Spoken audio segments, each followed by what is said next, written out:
काय म्हटलंय.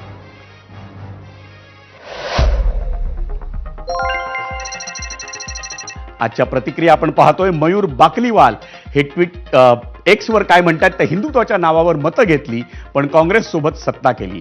हिंदुत्व सोडलं, कार्यकर्ते सोडले आणि शेवटी सत्ता पण गेली. हीच सर्वात मोठी चूक होती, हे महाराष्ट्रानं दाखवून दिलं.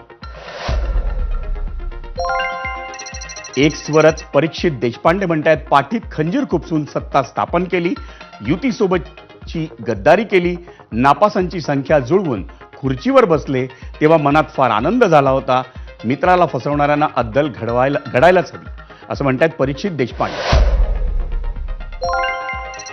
एक्सवरच गोविंद पवार म्हणतात 2019 साली उद्धव ठाकरे युती धर्म तोडून शरद पवारांच्या धूर्त राजकारणात फसले.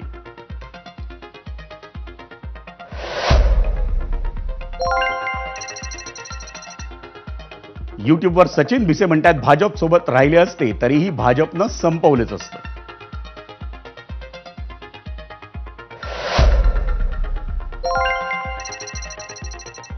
सोपान सपकाळ युट्यूबवर म्हणतात अटलजींपर्यंतची भाजप ही फक्त विचारसरणीवर चालत होती पण आताची भाजपा विरोधी पक्षाचे खासदार आमदार फोडण्यातच अग्रेसर असल्याची दिसते.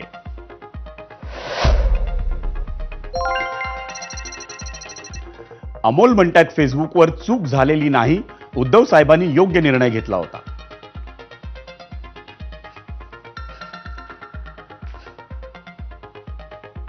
आणि मंडळी आता जाऊया आपण गेस्ट सेंटरला. तिथे आपल्या